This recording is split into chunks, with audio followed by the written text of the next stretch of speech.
This episode of Super Pulp Science is brought to you by the new epistolary science fiction, a little bit horror, epic Blood Letters by Ariel Gordon and G.M.B. Kamichuk, available where all books are sold. But if you like me, you should like McNally Robinson, and you should order it from them.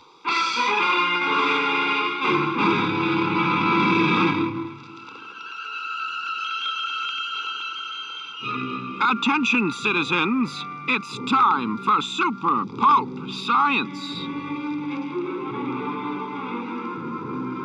This is Super Pulp Science, where we talk about how a genre gets made.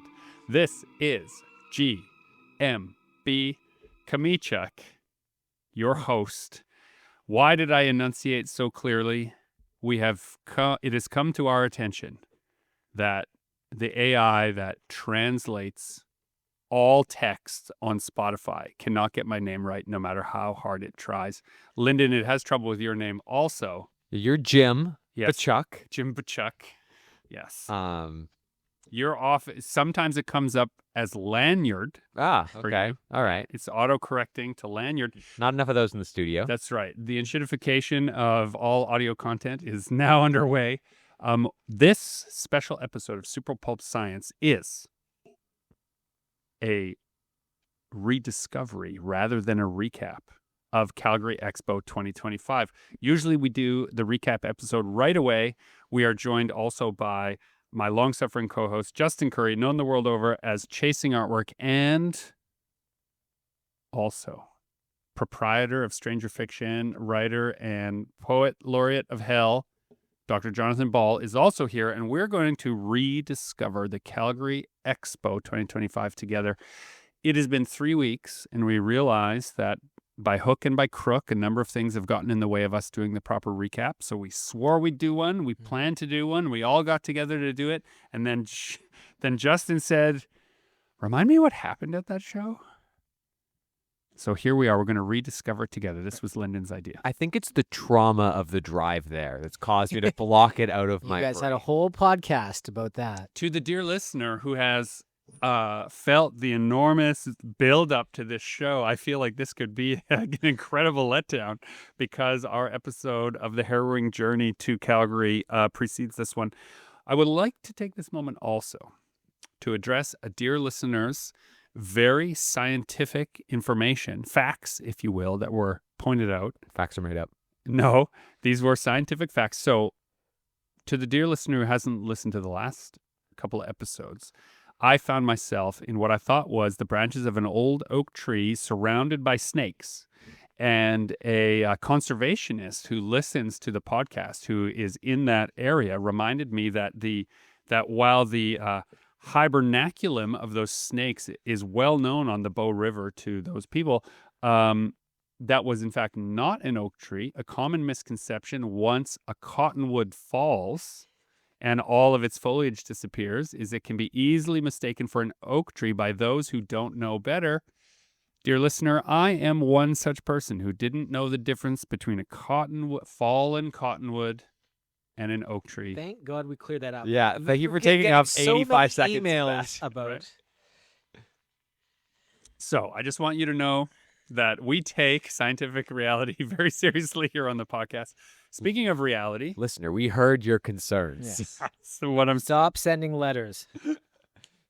Oh my God, the Cottonwood Support Group. That letter was the craziest. Guys, we drove. Oh, yeah.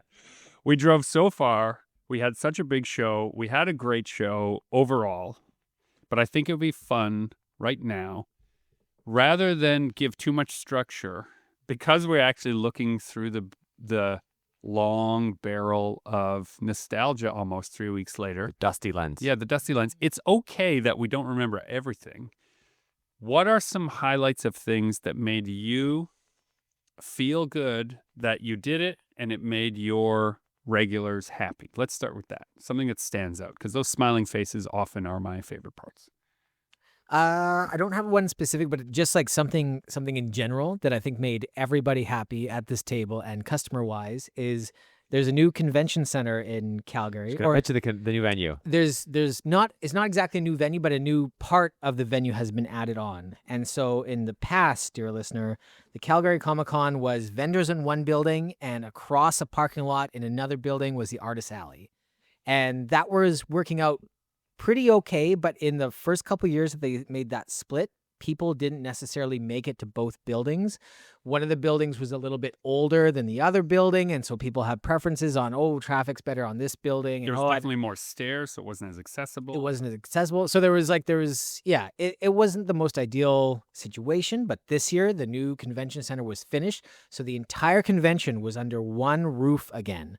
And they put the artists in the new section, which was what, 30% brighter than the rest of the At convention least center. 30%. And I want to say about 30% nicer as well. So we were in the shiny, brand new section of the convention center, and it kind of felt like we were the main focus. Yeah. And it kind of felt like we'd been looking forward to this for like the last couple of years, that this was going to happen. They've been teasing us that it's being built, it's almost ready, it's almost ready. And even last year at the 2024 Comic-Con, all the ads talked about how great 2025 was going to be because it was in the new big convention center. So it was Yeah, kind there of was that one deflated really- 2024 a little bit. Really funny, huge poster ad, like billboard side, that was like, it'll be better next year, Yeah. which I thought was so funny. Yeah, for sure. Okay, so new venue, Alberta's tax dollars, hard at work building a place for comic nerds. That's wonderful. For me personally, I was back at full strength with the NCAP booth. You had a great spot, great location. It was a good location. I had great neighbors, great traffic flow, great lighting, great feeling, and I was very fortunate. I rebooked the spot, so if the map is the same, I'm hoping this will all be to be right underneath the gigantic Artist Alley sign, the Us too. physical hanging sign. There was 2 of them in the Artist Alley. So when people were like, how do I find this again? Which is a common problem at shows. It's like, oh, I like this. I want to come back, but it's enormous. I could just say this gigantic sky advertisement points right at me. So just come right here. Not one customer or person at the show was upset about the new venue. Yeah, no. Right? It was like, oh, it used to be better. None of that. Absolutely none of that. Everybody was excited about the new venue. Yeah. Really? Explain. How, I don't want to explain because I believe they were just having a bad show Oh, these were for artists, other these were reasons. These are vendors. artists Oh. / vendors. So Yeah, I heard some. I heard some other complaints about it, artists. but I just felt Okay. I dismissed them. Have they been around long, or do they only know They this had one? been at the show for some time, but Okay. I just disagreed with them. I'm shocked. Again, basically, What benefit? I thought it was a huge improvement. Yeah. What benefit could there be to splitting the convention into 2 completely separate buildings?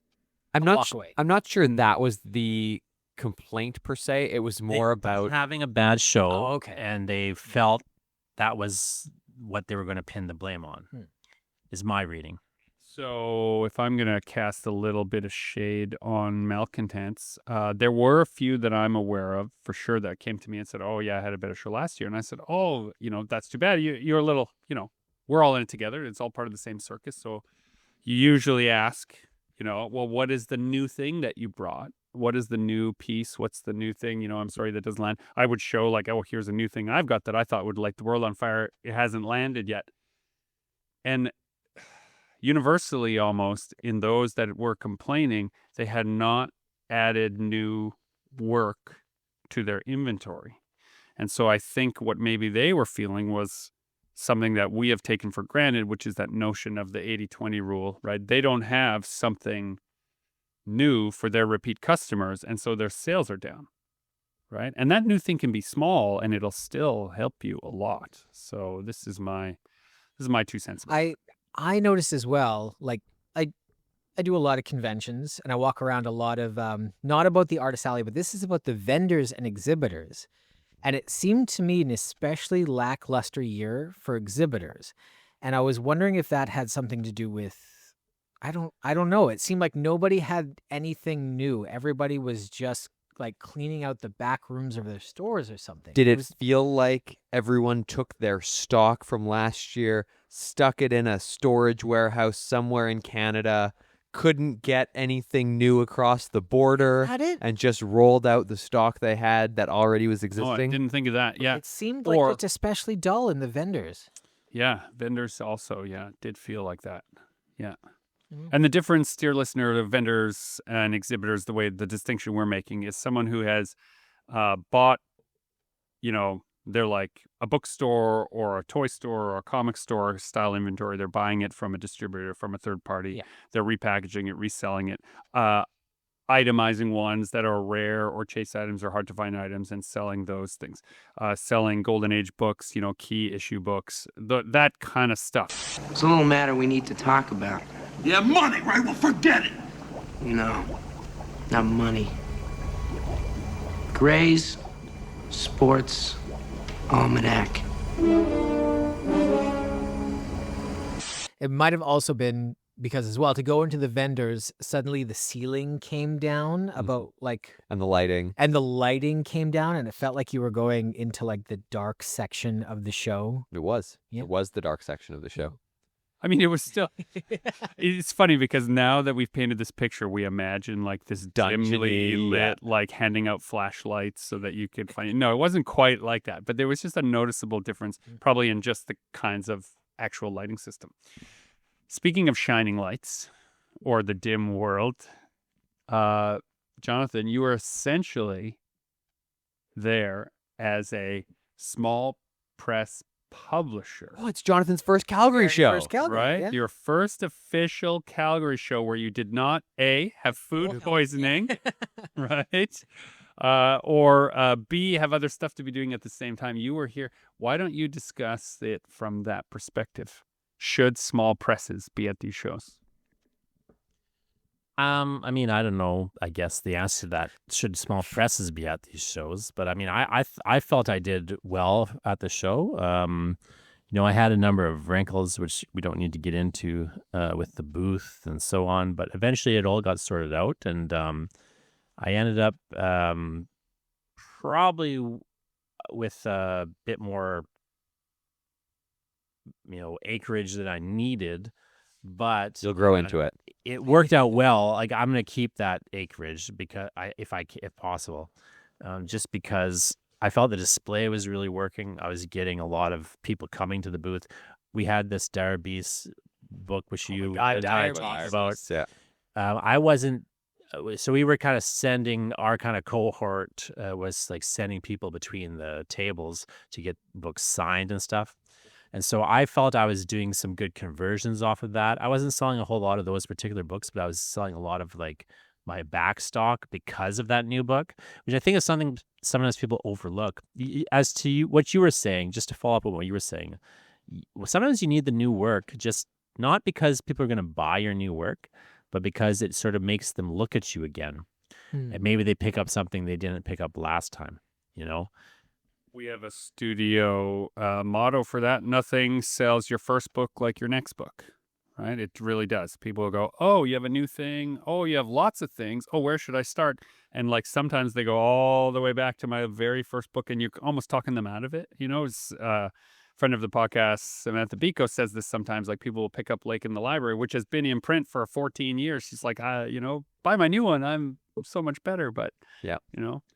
And the other thing, just as a publisher, so of course I had some of my own books there and stuff, but as a publisher, one thing I found was useful is I've now got kind of enough things on the table because we've been doing the shared world books and other things. So I had like Chadwick's book there, Kyber. That was actually my biggest seller, was Chadwick's book, Wow. not my books. Although He loves Chadwick Ginzer. yeah, and I have a number of. I actually sold a bunch of anthologies for this book I did called Why Poetry Sucks. A lot of the authors in that are Calgary authors because I originally sold that book when I was living in Calgary, and so just a lot of people in it happened to be Calgary artists. I don't know if that's why I was selling more, but it just seemed to have a lot more interest than I expected to have, and so just not just being the only person on the table is good and bad from a marketing perspective, but as a publisher who has, the ability to kind of have new stuff without having to write it yourself, Yeah. I think is useful. Were some people like just a little thrown off finding you in the artist alley? I don't know if the people understand how the show is No. divided. Okay. Like, I didn't get the sense that anyone understands anything about how that show is organized. Okay. I do field a lot of questions about, so wait, you guys made all this stuff here? Yeah, And then people you have ask to it all the- explain, yeah. like, oh yeah, the Artist Alley is like the actual Yeah. people who created it are in Artist Alley, and the people who bought it from someone else are over there in vendors. So I had made a shirt up because I was getting this question at other shows. In Winnipeg, I would get this question a lot because people don't necessarily, because I'm a publisher, but also some of the books are, so some of the books on my table, if you were to walk up to my table, there's a group of books that I didn't write, but I published. There's a group of books where I wrote something in the book, but I didn't write the whole book, and I didn't publish the book. And then there's a group of books where I wrote them, but I didn't publish them. So it's kind of a weird amalgamation of my work as an author and my work as a publisher, but I just put it all together. And so a lot of people just don't understand who I am. Like, they don't understand, because I'm not a famous person. I don't have my picture there as like Jonathan Ball in my picture. I've got like That's your next press. banner. Probably I should make a banner like that. But what I was doing in lieu of having a banner like that made up was I had made a T-shirt that just says "The Writer" on it, and then had like the press logo. And so that did kind of explain a little bit. Oh, this guy's one of the writers, because people often get confused when I offer to sign their books. Like, well, why would I want you to sign the book?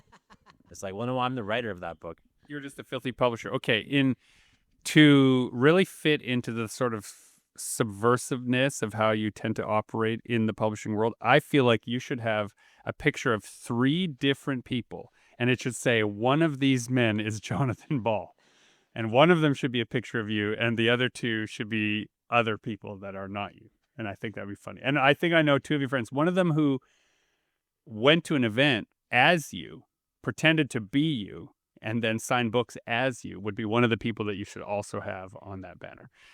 Okay, speaking of non-traditional weird publishing creative endeavors, you guys both got excited about it. I almost feel like we buried the lead. We did. Let's talk about Calgary 2025 Dire Beasts. Hilarious. Holy moly. Dire Beasts was a book that we published in 2024 via Kickstarter. Had 14 different artists, Stories. stories. Had 14 different monster stories in it. Contributors. Yeah. Contributors. There we go.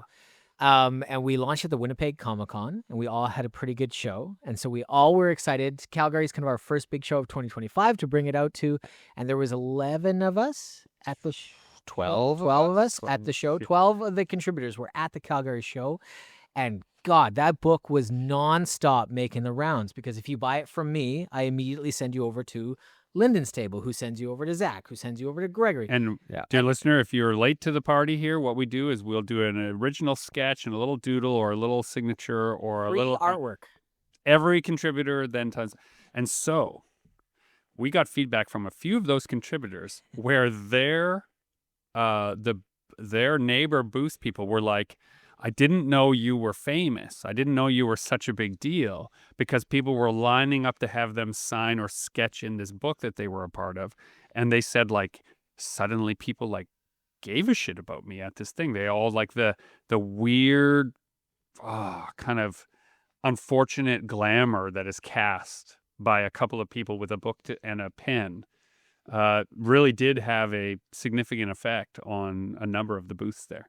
We overwhelmed some of the people in the guest alley. with Yeah, our- who are used to just who are used working on their commissions. Yeah. They were like, I got interrupted so many times while I was trying to work on my commission.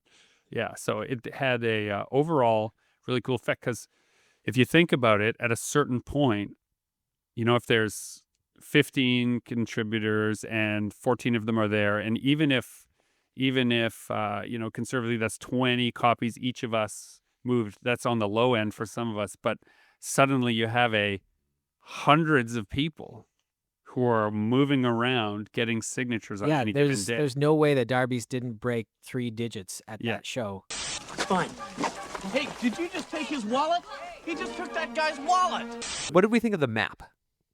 We That'd made a be- map. Oh, yeah. that had all the creatives on it. People loved it. People loved it. Yeah. Okay. People loved it. They were really excited when some people, like, we actually gave them the maps. Yeah. Some people were so excited when they had it and they were crossing it Yeah, the off. 1+1 I would do is printed maps made people happier. Someone said to me, "Do you have a printed map?" I said, "No, I just have this big one. You can take a picture of it." And they said, "Oh, I hate being on my phone at a show." Yeah. So like I feel like that printed map also gives them a checklist. But the map was, as In Stephen and I flux. described it, the cheater's route. Yeah. Like, you don't need the map. Yeah. You can we'll just point them out. Yeah, you can either follow the verbal instructions you're given or walk the floor and spot the creatives. Yeah, This map everybody is for had it on- people that don't want to put in the work. You shamed people for needing a map. You ableist monster. And the other thing about that book was that nothing sold it better than someone else showing up at the table to get theirs signed Right. and drawn in. 100% true. Yeah.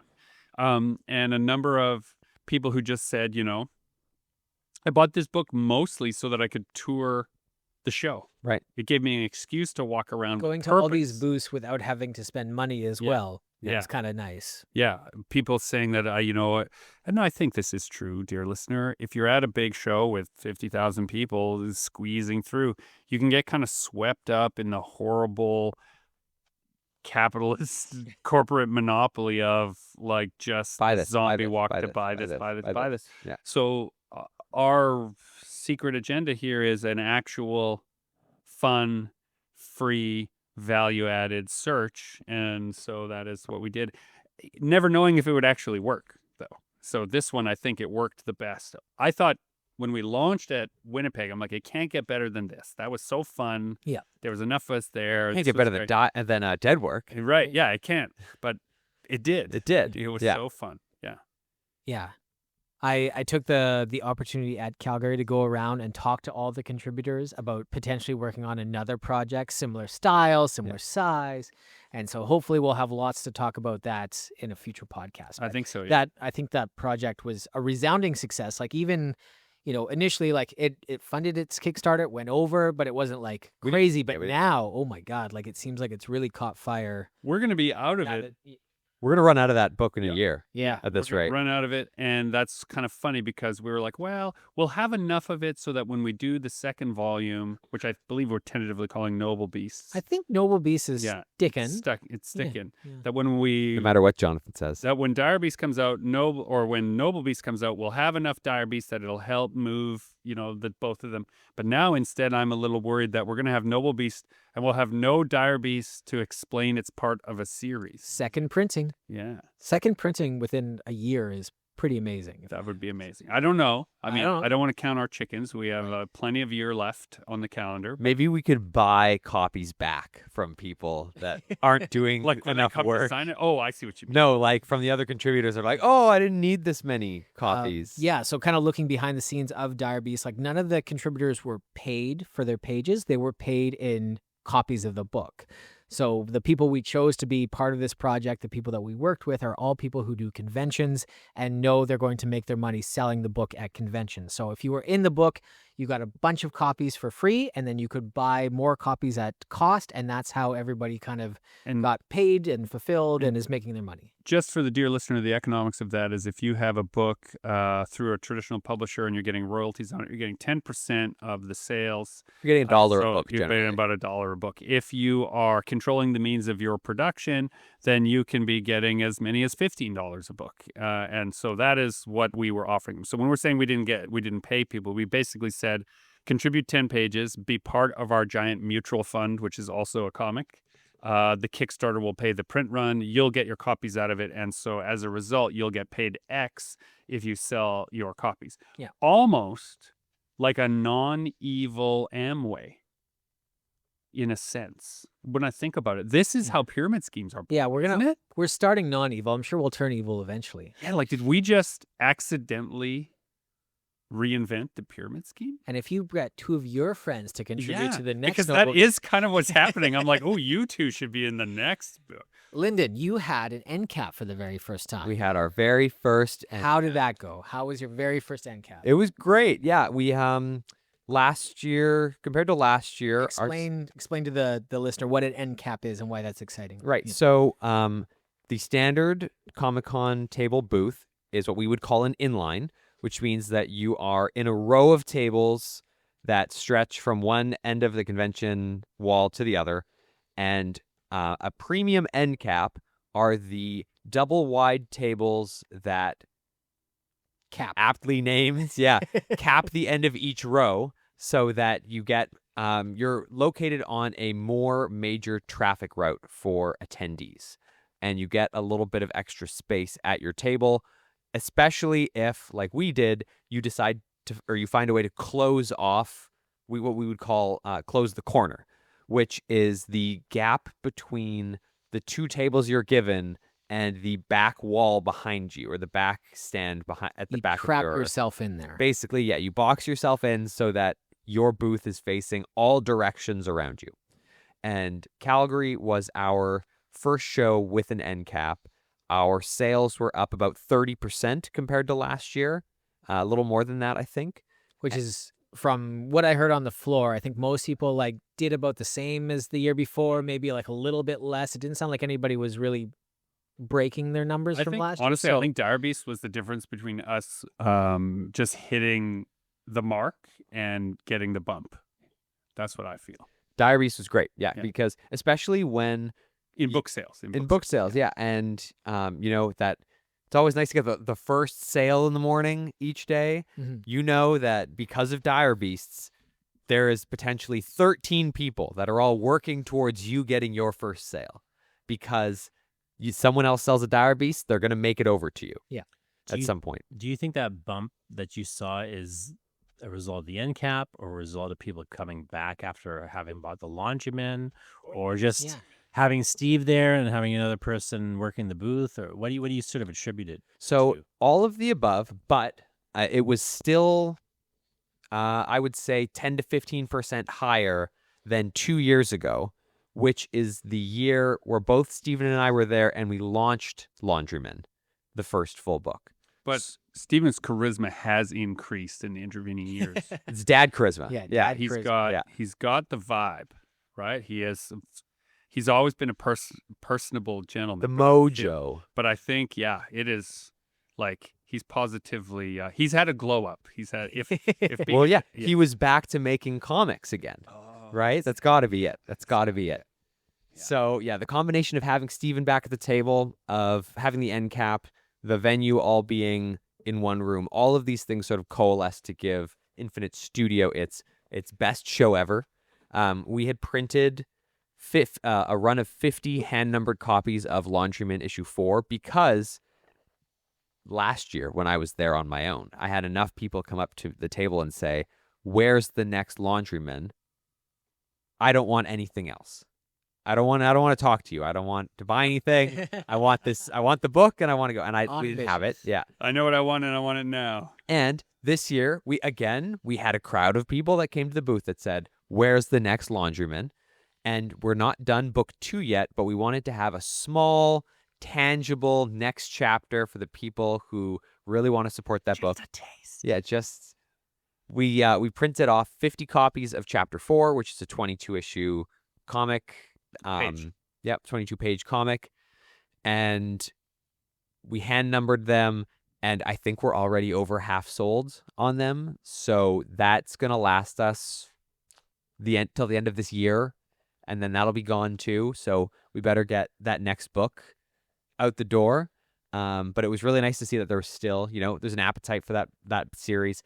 That book, the Laundryman book one, despite it being its 3rd show in Calgary, was still probably our best-selling book on our table, even with Dire Beasts floating around. You'd sold to everybody who's going to buy that book. At some already. point, you'd think you've tapped the market. Yeah. You've maxed out what the Laundryman market was, but we didn't find it. How do people know? I was thinking about this the other day.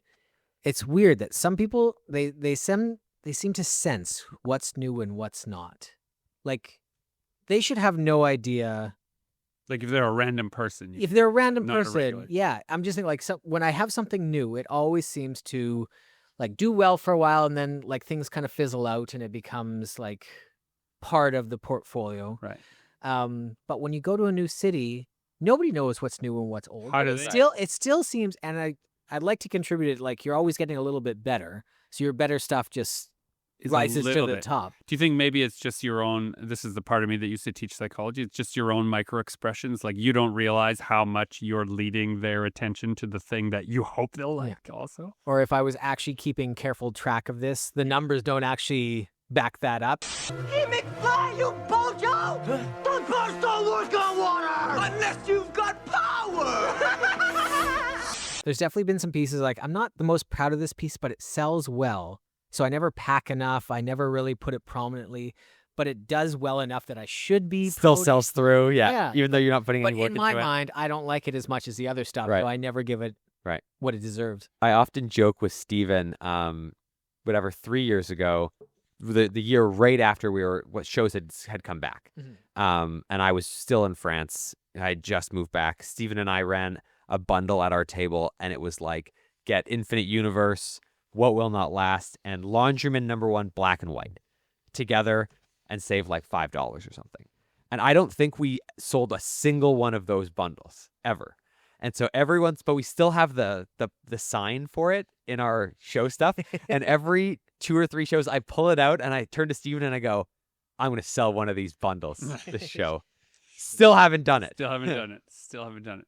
I think, dear listener, who is hearing us like share these numbers, some of the numbers are big, some of the numbers are small. The notion here, dear listener, my motto anyway, I won't speak for anyone else, but I do think that we are similar in this conceit. How do you become an author? How do you make graphic novels as a job? We get these questions a lot. My answer is you build one reader at a time. If you are in this, definitely the overall industry is in a state of atrophy, but the total number of publishers is not. The total number of books is actually on the rise. It's become more niche. And so the way that you build your readership is not these big, bold, exciting, huge, multi-distributor deals, unless you're super famous, which we are not. You do it one person at a time. Yeah. They pick up the book, you tell them what it's about. If they like it and they come back, they're a reader now. And I think all of us have favorite authors that we're going to keep buying their books until either that author dies or we die. Or they're canceled. Or they're canceled, right? Yes, they can go on the sex best shelf of my bookshelves. Yeah. Just to support what you're saying, but without getting into a whole different discussion, I always say that the problem with mainstream publishing is that they're focused on selling books to people who don't read. And that's literally the case in their business model. I'm not just, like they're trying to sell you a book that you're going to give to someone at Christmas. Yeah, books as gifts is a big part. Right? So they're literally focused on selling books to people who don't read. The strength of indie publishing or, just smaller publishing, smaller presses and so on, is that they actually are trying to sell books to people who want to read that book.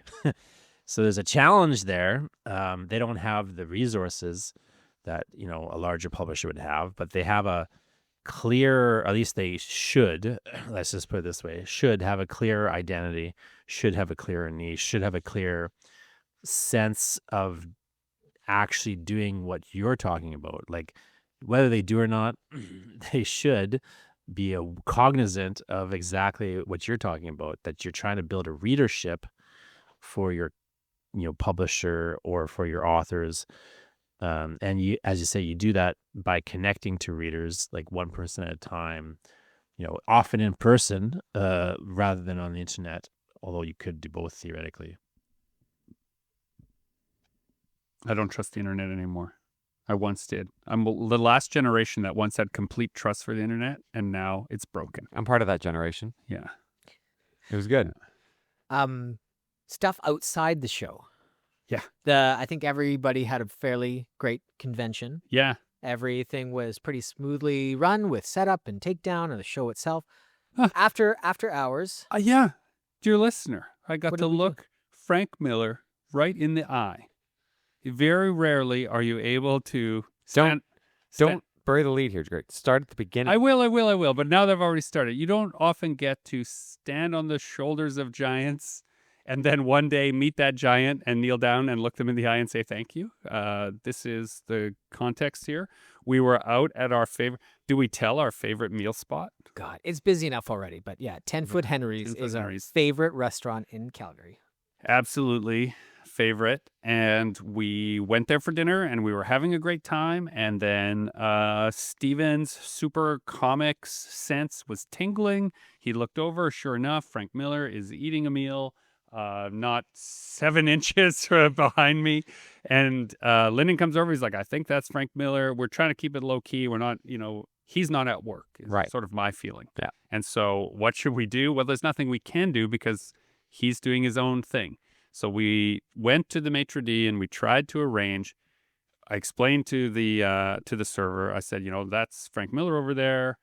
The server's like, oh my God, Frank Miller. And he was so excited. He was amazing. And I said, we're going to pick up the tab over at his table. We'd like to do it anonymously.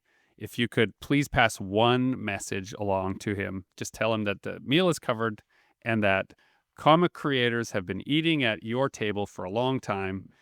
It would be good if once in a while they picked up the check. And so I thought this was a funny way of that he would just sort of accept that a bunch of comic creators must be around and that's enough. Mm-hmm. But because we were sitting only inches away, we can hear him say, I won't accept unless you tell me who it is. And so the poor maitre d' is caught. He has to turn around and tell us. So then we, The long walk. the the long other side of walk the table. by turning, 30 degrees to us. And so we came clean and thanked him for his role in comics. And he told us something I think really important, which is if you want to make a difference in the world of publishing, you don't do what other people tell you. You follow what's in your heart to do, and you make the books that you feel most passionately about making. Don't follow trends. And I just thought that was just the perfect. You don't beat your heroes sometimes, but sometimes you do. It was the end of our weekend as well. That was a Sunday Yeah. night. It was Saturday. Saturday, yeah. Saturday night. Because we were late to another event. That's right. I had a little side thrill with Frank Miller because before this had happened, I was at the show. My table was sort of within a view of Frank's table because he was there. He was only there one day, but he was there, and he had a person at his table the whole weekend. So you could come in and buy like a ticket to get signed by Miller or whatever. But I had talked to the guy in advance. You could get his ROM comic to be signed. Yeah. His rom comic was there, but His rom-com? rom I had talked to the guy who's at his booth, one of his people there, and I said, hey, I don't really, I'm over there tabling, I'm busy, I'm not going to come by and stand in line to have a comic signed by Frank. I said, but I go, would it be okay if I gave a comic to Frank, or is that just a burden or a hassle to him? And he's like, no, he goes, Frank would love to get a comic. He goes, but, just find a time when the line's not busy and you're not holding it up or something.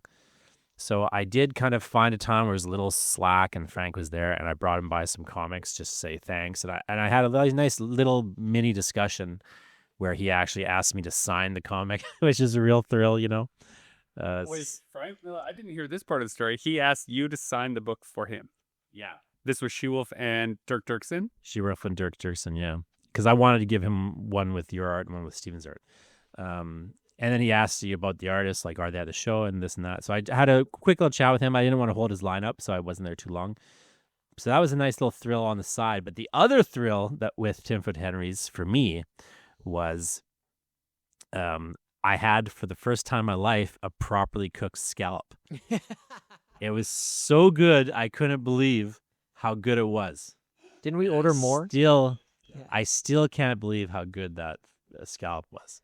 One last thing about 10-Foot Henry's. If you do go, the only dessert worth ordering is the is it the toffee? I mean, they're all worth ordering, No. but yeah. No. It's Just butterscotch pudding. Yeah. Just get that. Don't bother looking at anything else. I'm sure the other ones are fine. Don't even get a meal. Just get Butterscotch lots of pudding. butterscotch pudding. Good Lord.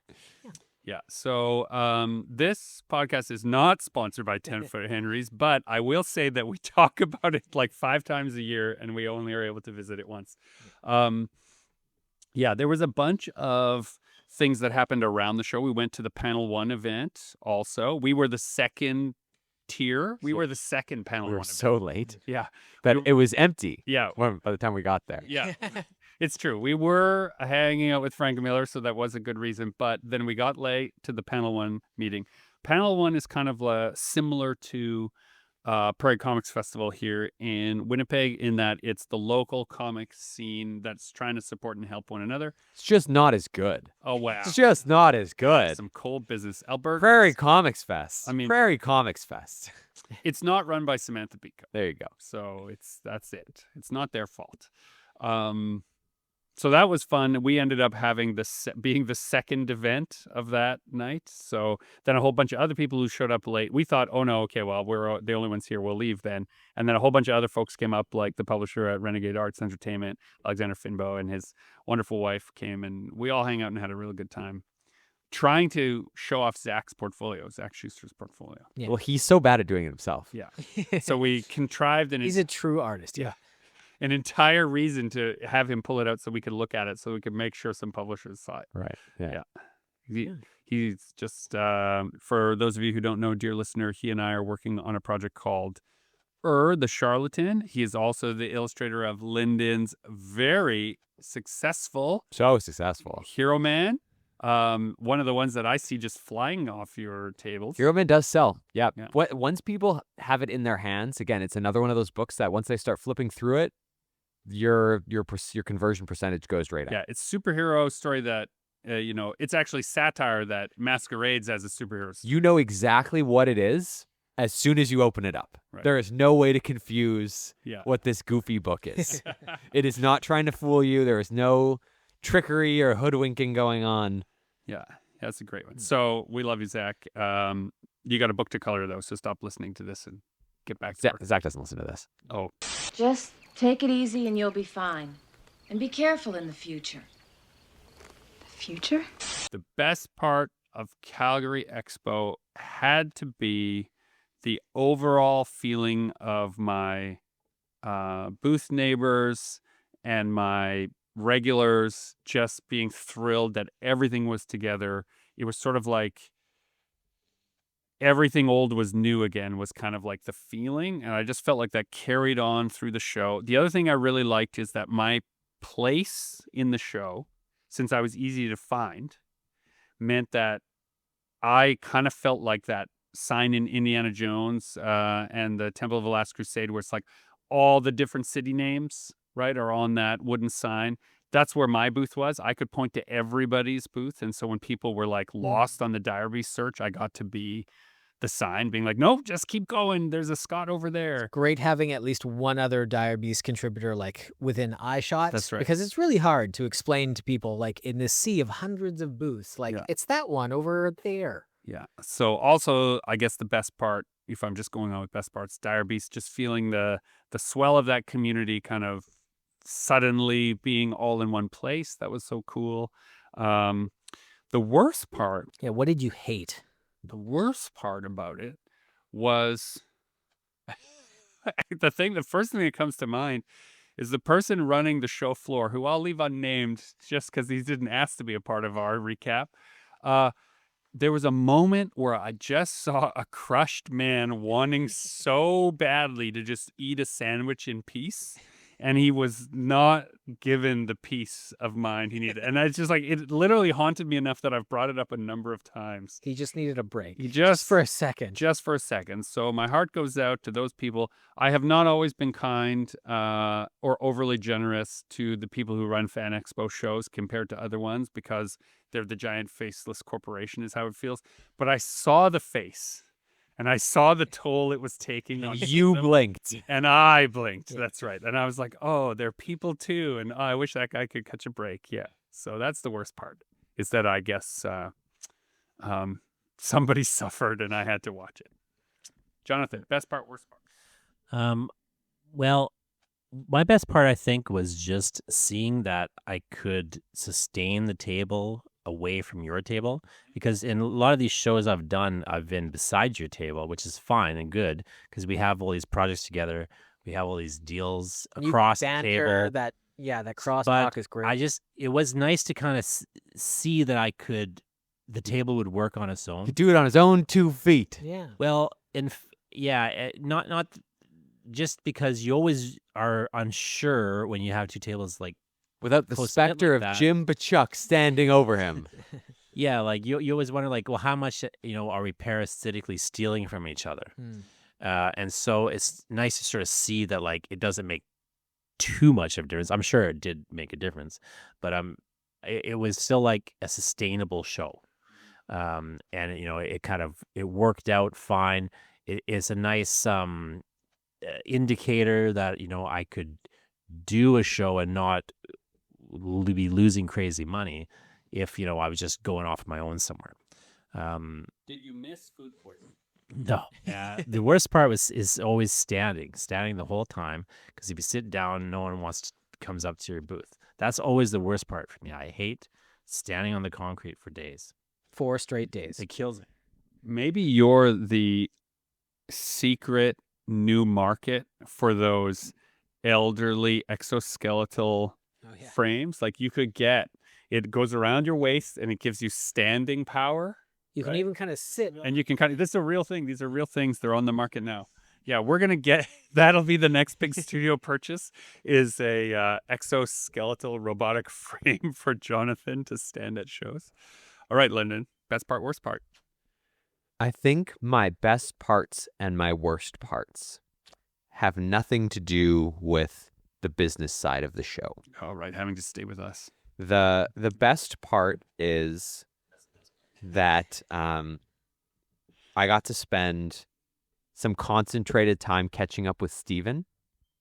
Life is so busy all the time that there's so little time to spend with all the people that you want to. And, Steven and I used to play in the same Dungeons and Dragons campaign and do shows. So I'd see him like every 2 weeks at a minimum.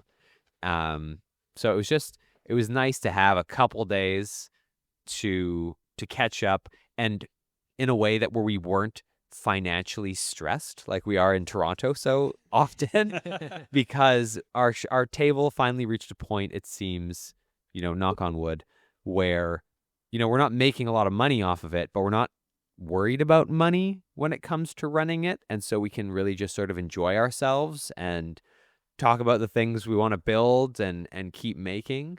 So that's probably the best part. It's probably sounds very trite if I were to say like, who cares about the money, but right. It's the friendships we made along the way. Yeah, I made along the way. The worst part. What? Sorry. With the business as well, though, is sort of part in there. It sounds like it's in there, but like when I look back at the show and I think, what made me feel the best? It wasn't, oh my God, Infinite Studio is doing great. Like, yeah, that's nice, but it's not as good as, spending time with one of your best friends. Worst part, obviously, and I'm shocked that neither one of you mentioned this, was driving there. Oh, I had the catharsis necessary. We're That's done. what that last podcast episode about the drive was about. Okay, but it's not just the drive there, which was the worst drive I've ever had. It was also that... Oh my God. So you can see his face, dear listener. It's haunting him. It is 1,000 yards. It's also that, it took 28 hours of driving to get there and back. And like the Monday that we came home, I woke up at 4:15 in the morning, and I didn't walk into my house until 9 p.m. at night. Right. Once you factor in driving, loading, unloading, the time change, all of it. It was just a horrible day, despite the fact that like the drive was actually quite nice. On the way back. And the company was good. I might just be too old for this drive. I was realizing on the way back. It was a fine drive on the way back, but like you say, like it's just like, oh, fuck. Because I used to live in Calgary and I would drive back and forth between the two. And it was always never a big deal, but like it just felt like a big deal this time. Both Steven and I were like, maybe we'll just fly next year. Okay, well, it's like 3 hours. I don't mean maybe I do. I mean to diminish your pain. Maybe that's why I'm thinking about this. But like Justin, you and I drove back and forth to Calgary twice a year for the longest time. The longest time. Well, we'd go to Edmonton and Calgary were our big, because we drove, but then we'd always split it up Oh, that is it. because it was Calgary and then Saskatoon, and then Oh, which is a Saskatoon. lot more Give manageable. me a moment while I put my high horse in the stable. Yeah. We did that drive, but yeah, we would do two We'd different be shows. gone so- from home for like 12 days, and we'd do 2 shows, and Yeah, we'd that's split up right. the drive. The drive through with the Saskatoon stop in the middle, completely different situation. Yeah, that's right. That Monday drive Yeah. back from Calgary to Winnipeg is the longest day you'll ever live. Sure, yeah, but we would use, yeah, dear listener, here's the second retraction of the episode. The sandwich that Gregory's about to eat. Yeah, the sandwich. Yeah, we broke that up by putting another city and a different adventure in the way, and so it made it feel less. Well, there's a lesson to be learned there. Maybe we shouldn't skip Saskatoon next year. I think the lesson is maybe we should just fly to Calgary. I like Saskatoon. Justin, did you feel like you missed out on the drive? It felt like something was missing. The Calgary show The pain. is Yeah. always The like pain that attached creates the to diamond. that long road trip. And this year I flew, so I didn't have that long journey attached to it. So it did feel like an element was missing, like I skipped a step. The hardship. Yeah, for the dear listener, in the interest of full disclosure, all the new dads flew, Yeah. right? They skipped that. Yeah, so that's part of my best part, worst part. My worst part was this was my first time as a new dad being away from home. And so Darcy and I have really been like getting a hold of this shift work of, I take care of the baby for a while and she takes care of the baby. We're able to get stuff done. So I've been working from home. She's been at home. This was the first time me leaving her to do everything on her own. And so we were both kind of, there's just anxiety and emotions that come along with that. Oh man, So- yeah, it's hard. And so it was like 4 days. And so every morning I would like FaceTime them in like waking them up and seeing Casey like for like just a couple minutes and then have to like go back to my day. So that was tough. And then actually on top of that, the worst part was when I got home quite late at night. I flew home Sunday, right after the show, got home, like baby was up for a bottle and I came right in and I scared him. And so he cried like a scared cry that like doesn't do like ever. And so it was such a heartbreaking way to like end the Oh. trip with, I've been gone for a couple That days and I hurts, yeah. shocked Casey. So that sucked. Best part. I haven't had a new book in Calgary for a couple of years, and I had 2 new books. I had Dire Beast, and I had my new art book number 5 was out, Yeah. and those by far were the best sellers at my table, especially the art book. Like so many people that I've been there for so many years, so many people have been coming to my table for so many years. It wasn't a question or a conversation. It was just, oh, that's the new book. I'll be taking one of those. Yeah. And so that made me feel just really great about kind of just what I've been doing and the choices I've been making and the art I've been making, that like that is, it's a big book, took a lot of effort, and it's a limited edition, so it's not cheap, and people just without blinking were picking that book up left and right and was like my top seller. So that, yeah, filled me with assurance that I'm doing what I should be doing. Marvelous. Well, whether you are currently in the best part or the worst part of your creative process or your week or your long drive, dear listener, we know a lot of you listen in the car. This is GMB Kamichuk encouraging you to join the fight and make comics.